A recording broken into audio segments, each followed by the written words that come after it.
My name doesn't matter. I'm 29 years old. And I spent the last 14 years moving drugs through the port of Miami.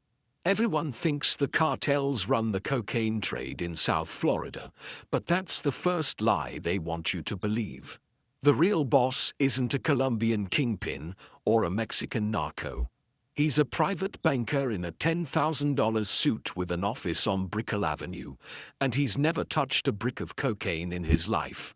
I know because I saw my boss, a man who controlled 200 soldiers and moved millions every week, literally bow his head and say yes sir to this guy in Italian loafers.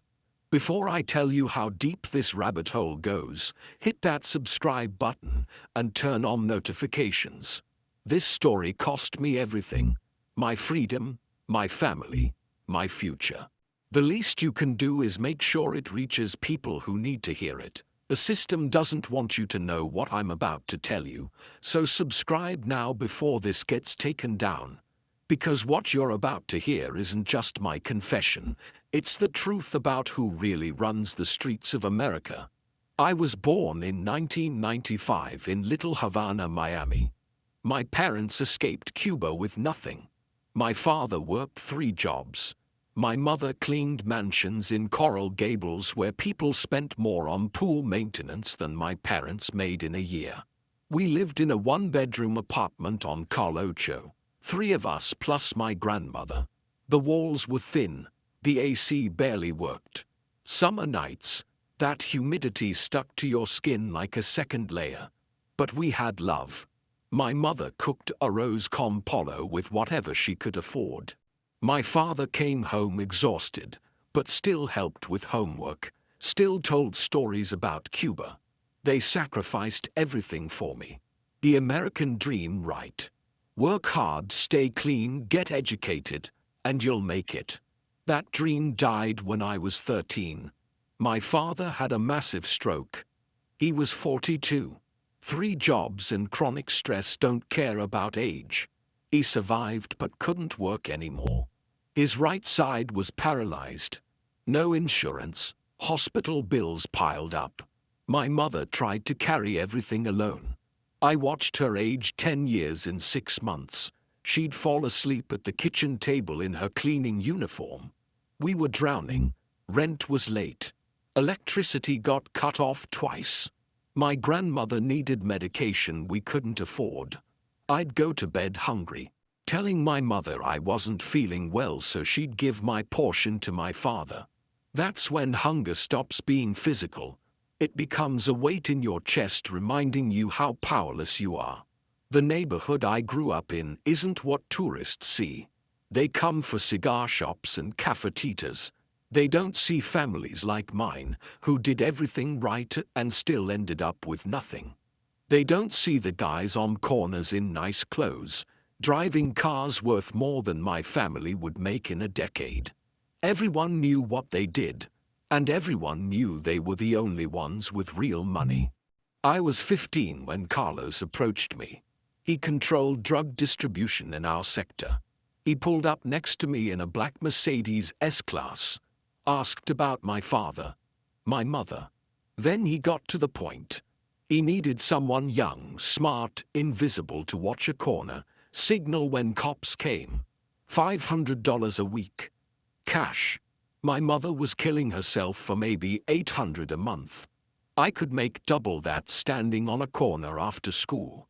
The maths was simple and brutal. I told myself it was temporary, just until my father recovered, just until we got ahead. But things never get better on their own. Not for people like us. I said yes. The first week was terror.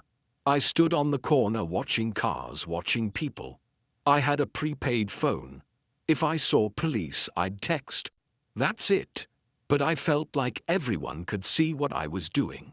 Every siren made my heart race. The money was real, though.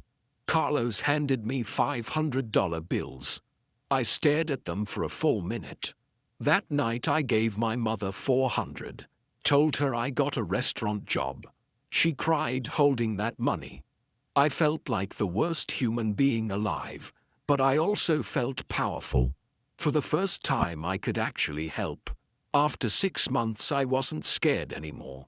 Carlos noticed, by 16 I was running packages between locations. Small amounts, always on foot or bicycle.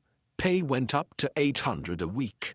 I started buying things for my family. New shoes for my father.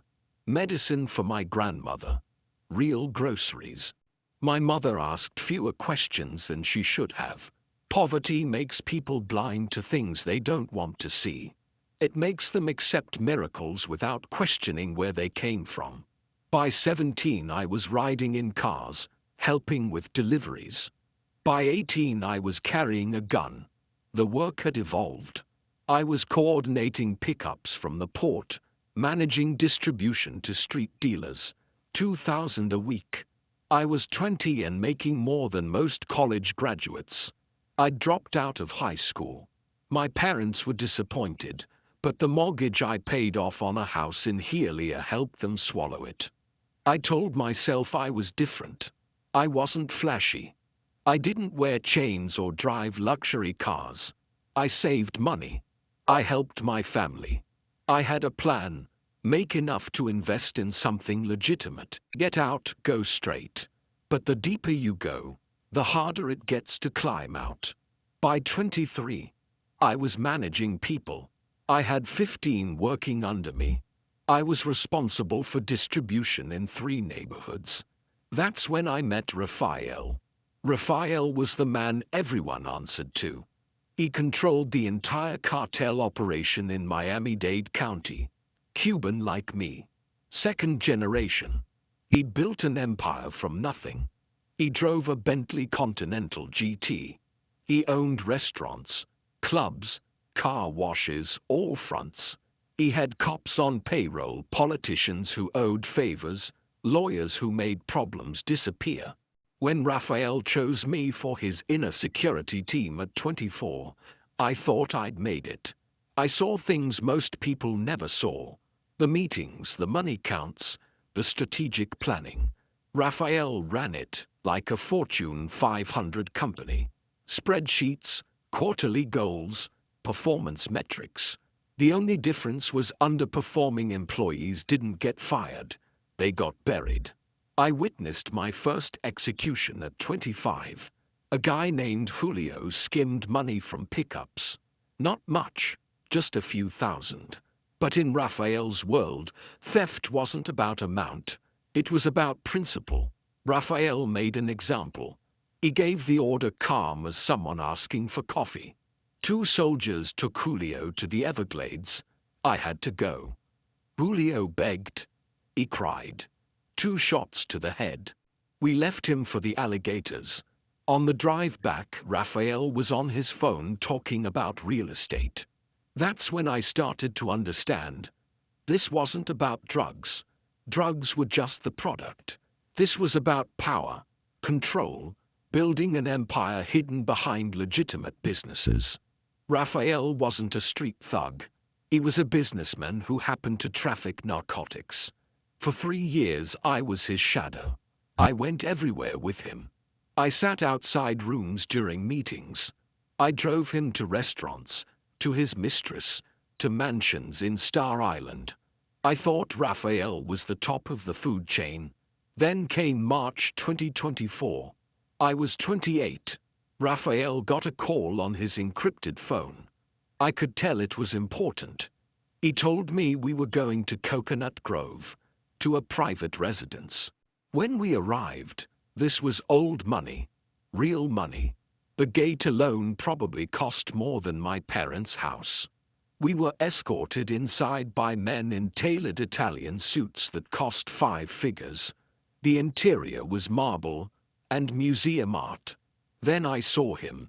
The man was 60-something, thin gray hair perfectly styled, navy suit with subtle pinstripe, white shirt, expensive tie, reading glasses, looking at papers on a massive desk.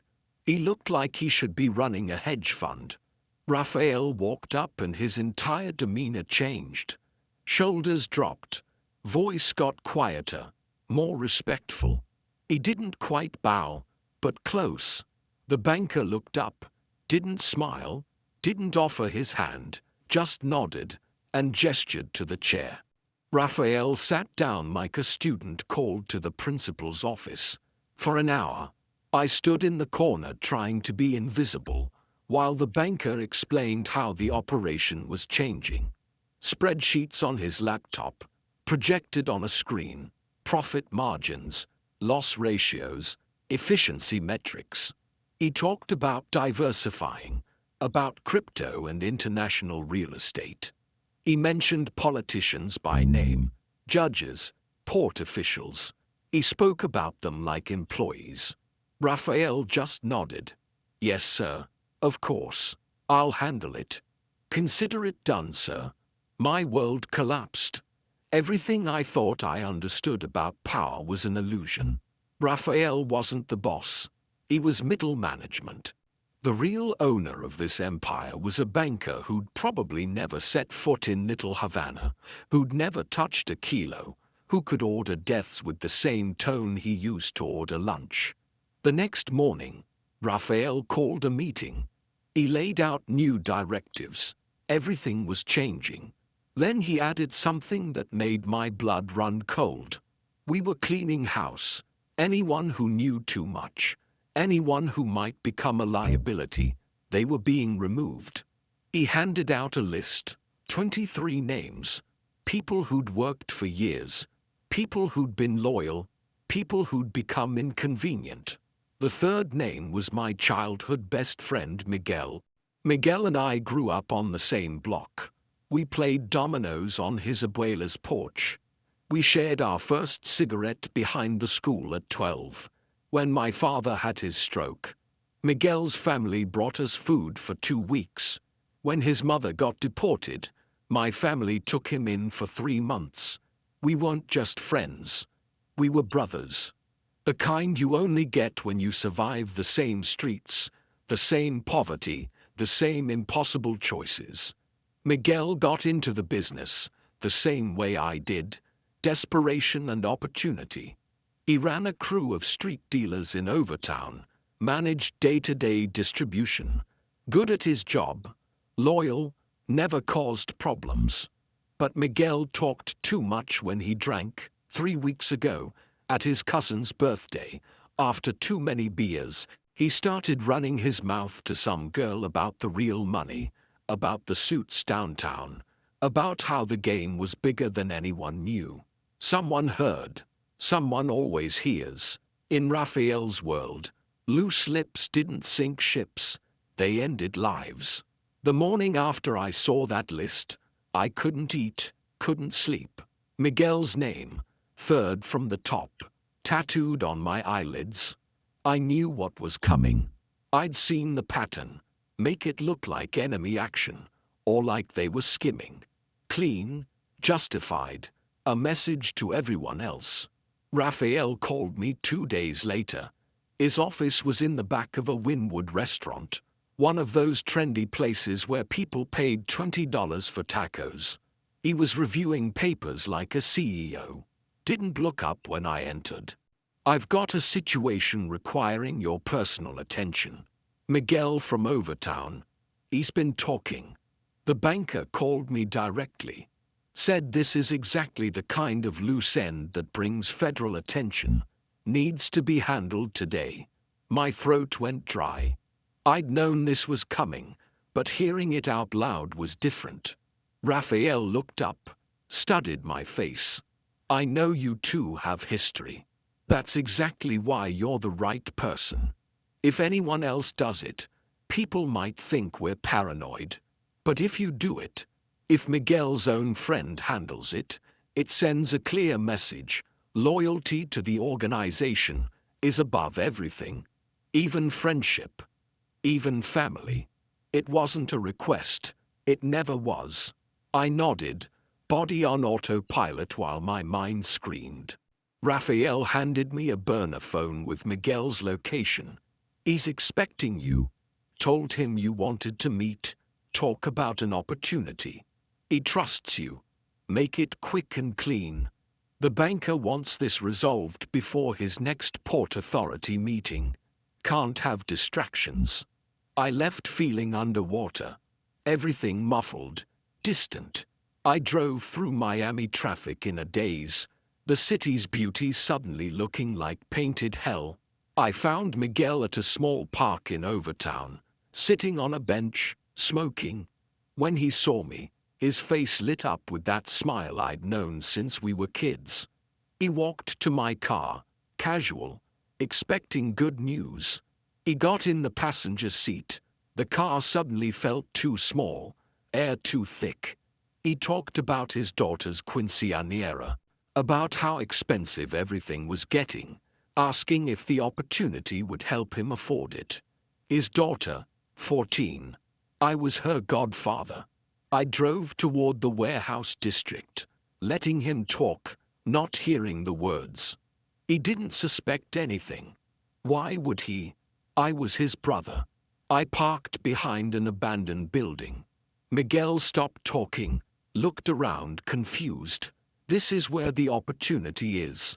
I turned to face him. For a moment, we just looked at each other. I saw it. The exact second he understood. Eyes widened, color drained. His hand moved instinctively toward his waistband. I was faster. Done already out, below the window. I raised it. Time slowed. Miguel's mouth opened. He was going to say something. I don't know what. I fired 3 times. Center mass. Professional. Clean. Efficient. The sounds were deafening. Gunpowder filled the car. Miguel slumped against the door, eyes still open, still looking at me. Not with anger, with something worse. Betrayal. Disappointment. Like I'd let him down. I sat there for 10 minutes. Engine running. Miguel's body cooling. My hands were steady. That was the worst part. They should have been shaking. I should have been crying. But I just sat there, numb, hollow, a man-shaped hole where a person used to be. I disposed of the body in the Everglades, same place we'd taken Julio. The alligators don't discriminate. They don't care about friendship or betrayal, or little girls losing fathers. I watched Miguel sink into dark water, weighted with chains, and felt nothing. That absence terrified me more than any emotion could have. When I got back, I reported mission complete. Rafael nodded, made a phone call to the banker, confirming the situation was resolved. Then he handed me an envelope. Bonus for a difficult task. Professional loyalty is rare and valuable. $10,000 cash, blood money, payment for murdering my best friend. I took it. What else was I going to do? That night, I drove around Miami for hours, ended up at South Beach at 3 a.m., watching the ocean. The waves kept coming, indifferent to everything. I realized something that made my blood run cold. I wasn't special. I was exactly what the system made me. A tool, an asset, a disposable resource in someone else's balance sheet. Miguel wasn't the only victim. I was too. We all were. Every soldier, every dealer, every kid who took that first payment because their family was hungry. We were all just numbers in the banker's ledger. Line items erased whenever we became inconvenient. The real genius wasn't the violence or the money. It was making us complicit in our own destruction. They turned us into monsters, made us kill our own brothers, convinced us we were building empires when we were really digging our own graves. The banker didn't need to get his hands dirty. He had an army of traumatized, desperate men doing it, thinking they were gaining power when they were really accumulating debt. That debt would come due. Over the next weeks, I started paying attention differently. Rafael's orders always came after calls with the banker. Certain people were protected because they were useful. Information flowed not from streets up, but from offices down. I started understanding the true structure. Drugs were secondary. What the banker really did was move money. Hundreds of millions every year from South America, washed through legitimate businesses. The port of Miami wasn't just for cocaine. It was for cargo ships owned by shell corporations, containers full of product and cash, all moving through channels that looked legal on paper. The banker had people everywhere, port officials who looked away, customs agents who flagged wrong containers, real estate agents who sold properties to shells at inflated prices, washing millions, crypto exchanges facilitating anonymous transactions, banks, actual banks, that processed wires without questions because the banker sat on their boards. One afternoon, Raphael got a call. Put it on speaker. I heard the banker's voice for the first time. Educated, refined, slight European accent. He was giving instructions about a federal prosecutor getting too curious about port operations. We don't touch him. We touch his ambitions. He's up for a judgeship. I have friends on the selection committee. He'll back off if he wants that seat. And if he doesn't, we have photos of him with that paralegal. His wife is a family court judge. Divorce would be expensive. He'll make the right choice. This was power. Not guns, not violence, but information, leverage, making people destroy themselves while thinking they made their own decisions. That conversation changed me. I realized I was in a cage with invisible bars. I couldn't quit. People who quit disappeared. I couldn't go to cops because half were on payroll. I couldn't run because they had my family's address. But Miguel's death broke something inside. Some survival instinct kicked in. If I was going to run, I needed money and a new identity. I started skimming small amounts attributed to dealer incompetence rather than theft.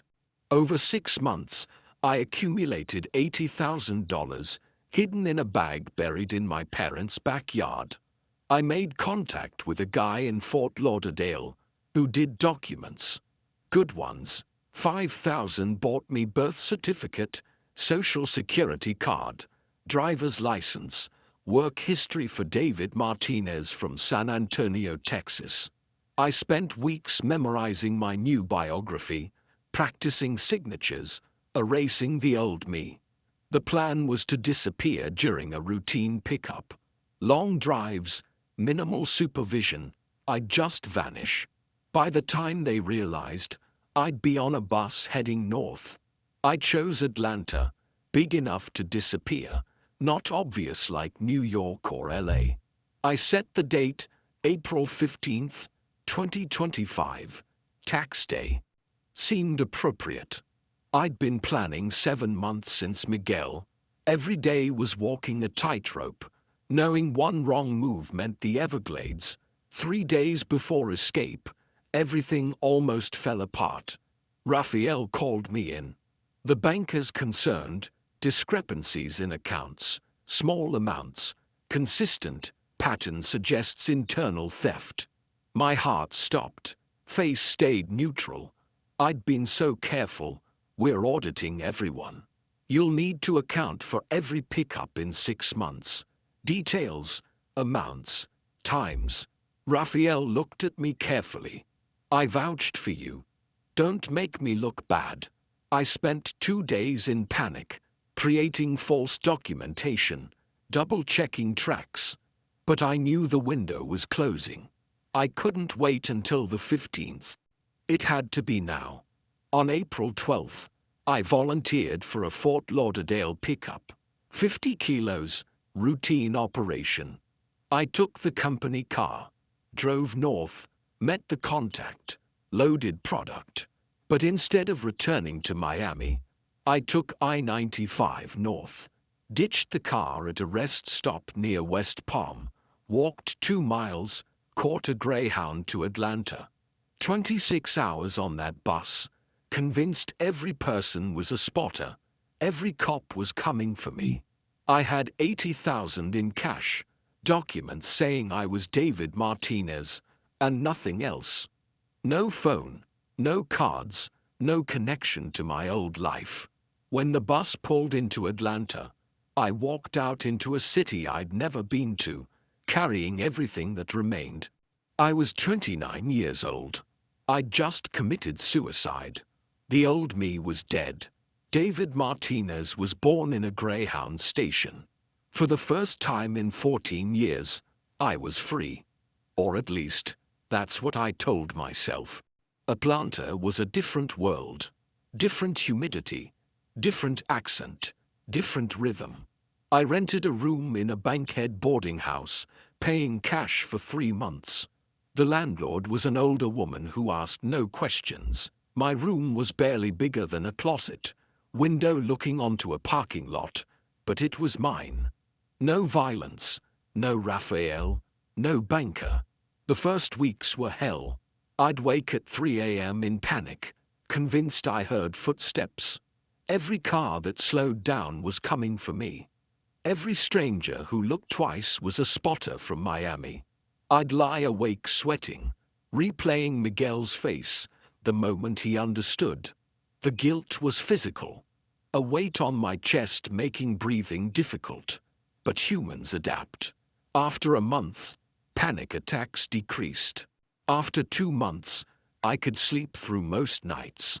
The paranoia never disappeared, probably never will, but it became manageable.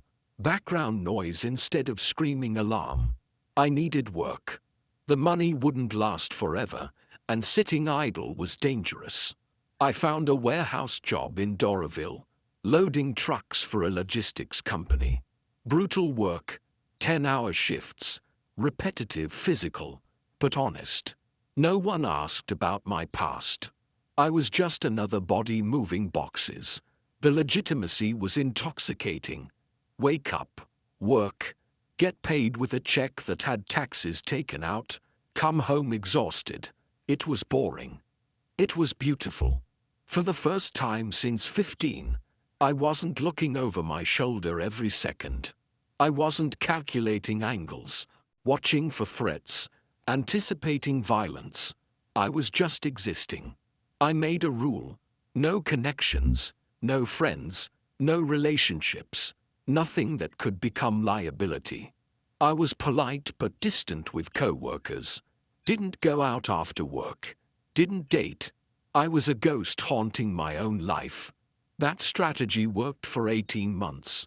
Then I met Sarah. She worked at the coffee shop across from the warehouse. Morning barista, late 20s, with this easy smile that seemed genuine. In Miami, everyone's smile was calculated. Hers wasn't. We started talking. Small things, weather, sports. She was from Macon, moved to Atlanta for school, stayed for a job that didn't work out, ended up making coffee while figuring out her next move. She asked about me. I fed her the David Martinez story. I'd rehearsed. San Antonio came to Atlanta for work, keeping head down and saving money. The lies came easily because I'd lived them long enough. They almost felt true. But with Sarah, something was different. When I talked to her, I had to consciously remember to lie, which meant part of me was trying to tell the truth. That was dangerous. I should have stopped going. Should have found another place, maintained distance. But loneliness is its own hunger. And I'd been starving for connection so long I didn't recognize how desperate I was. After 3 months, Sarah asked if I wanted dinner. Just as friends, she said, though we both knew it wasn't. I should have said no. Every survival instinct screamed at me to walk away. But I heard myself saying yes. That first date turned into a second, then a third. Within 6 months, I was spending most free time with her. She was everything. I wasn't. Open, honest, uncomplicated. She talked about dreams, opening her own cafe, maybe going back to school. Small dreams, achievable dreams, normal dreams. I fell in love with her. Not dramatic or explosive, quieter, gradual, like slowly realizing you've become dependent on something you didn't know you needed. She made me feel human, like I was more than just a ghost hiding from a past. A year after we met, we moved in together, small apartment in East Atlanta.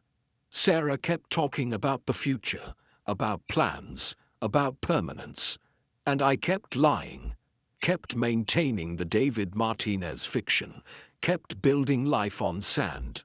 October 2026, Tuesday morning, we were having breakfast. Sarah was unusually quiet.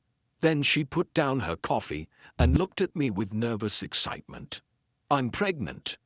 The world stopped. I couldn't breathe, couldn't think. A baby. My child. A child who would be born into this lie, who would grow up calling me David, never knowing who I really was.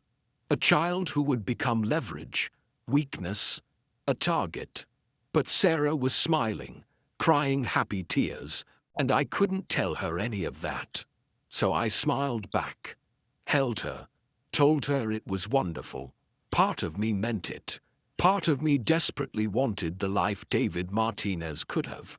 But the rest of me, the part that knew the truth, was calculating how long I had before it crashed. The answer was 4 months. I was at work, moving boxes, when my supervisor found me. "Someone here to see you. Says it's urgent family business." I knew. I followed him to the office anyway. What choice did I have? The man waiting wasn't Raphael. Younger, early 30s, business suit, leather messenger bag. He looked like a lawyer. He smiled when he saw me, the kind that doesn't reach eyes. My supervisor left. The man gestured to a chair. I remained standing. He shrugged and opened his bag, pulling out an envelope. "David Martinez. Or should I call you by your real name? Either way, we need to talk." He laid out photographs. First was me, taken yesterday, walking into my apartment. Second was Sarah leaving the coffee shop. Third was a sonogram. Our baby, barely visible but undeniably there. Fourth was my mother in Miami, hanging laundry at the house I'd bought her. They knew everything. They'd always known. The banker would like you to return to Miami. There's been reorganization, and your skills are needed. You have 72 hours to settle affairs and report to this address. He handed me a business card. Brickell address, the banker's office. And if I don't, he gestured to the photographs. Then we start making these people disappear. We'll begin with your mother. She's easiest. Then Sarah. We'll wait until after the baby is born, though.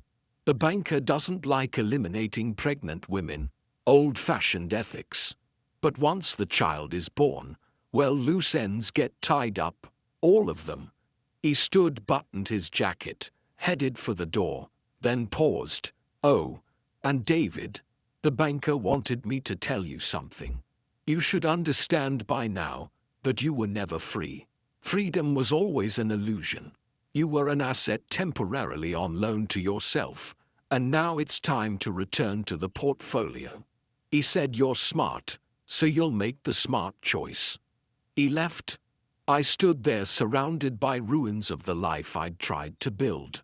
The photographs mocked me. Evidence of failure. Proof that escape was always impossible. I could run again. Take Sarah. Disappear. The banker found me once. He'd find me again. Next time wouldn't be a warning. I could go to police. But the banker owned law enforcement. Who would believe a former cartel trafficker over a respected private banker? The truth was, I had no moves left. The banker had played this game better. He'd let me run, let me build something worth protecting, specifically so he could take it hostage.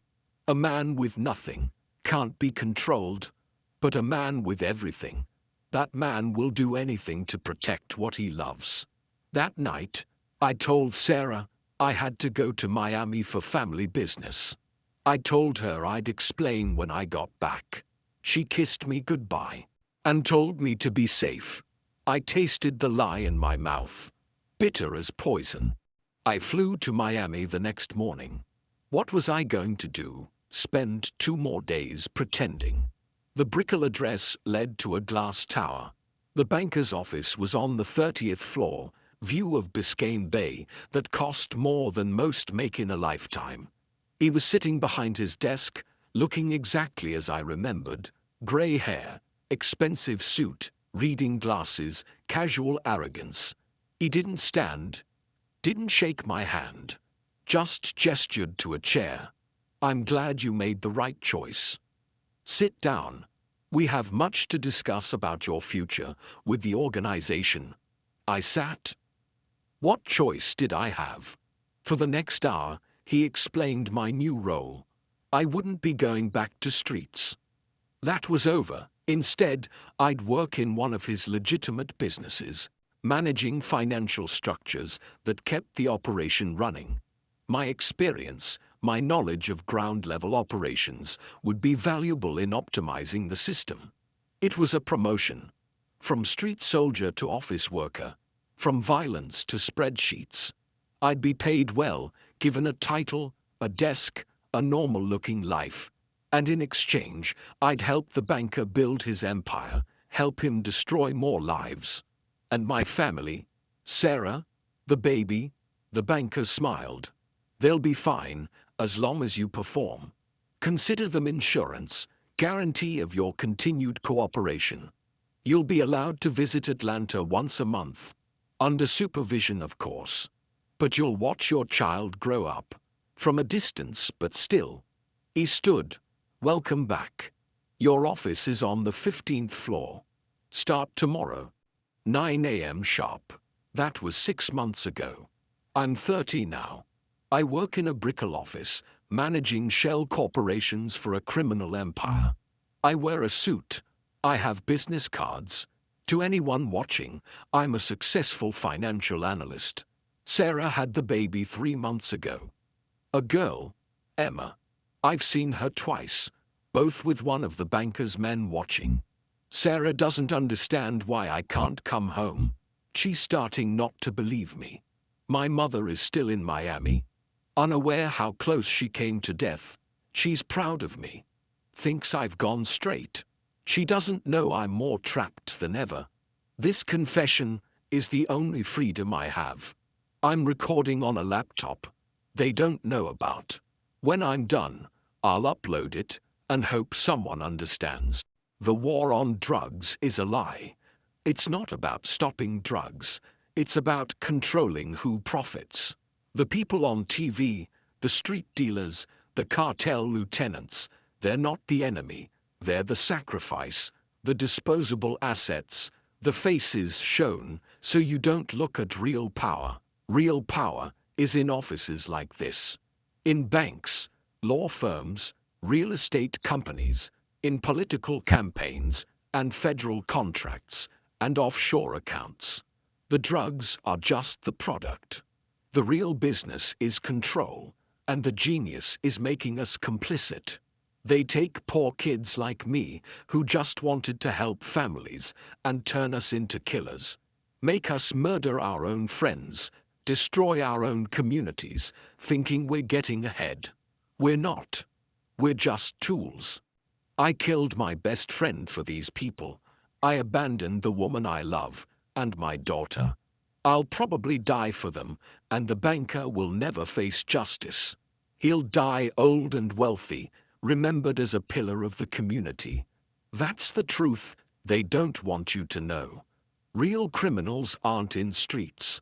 They're in boardrooms, country clubs, charity galas. They wear Armani, not Jordans. They kill with signatures, not guns. And they're untouchable because the system protects them. If you're watching this, understand the face of crime you see on news is a mask. Behind it is something worse, more powerful, more embedded than you imagine. I don't expect justice. I'm not asking for sympathy.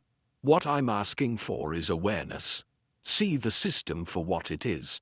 Understand the game is rigged, and the people you're told to fear are usually victims of the people you're told to respect.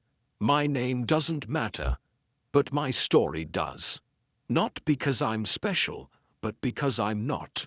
There are thousands like me, trapped in the same machinery, destroying ourselves while enriching people who see us as line items. The banker controls my present and future, but he doesn't control this truth. And once truth is out, even people like him can't put it back. If this resonated with you, if it opened your eyes to how power really works, then subscribe to this channel and hit that notification bell. Share this video. The banker depends on silence, on ignorance, on everyone looking away. Your subscription, your share, your comment. It's small, but it's something. It's proof. Truth still matters. And hit that like button. Every like helps this story reach more people. The algorithm doesn't care about justice, but it cares about engagement. So engage. Make noise. Don't let this disappear. My freedom is gone. My life is over. But this truth is yours now. What you do with it is up to you.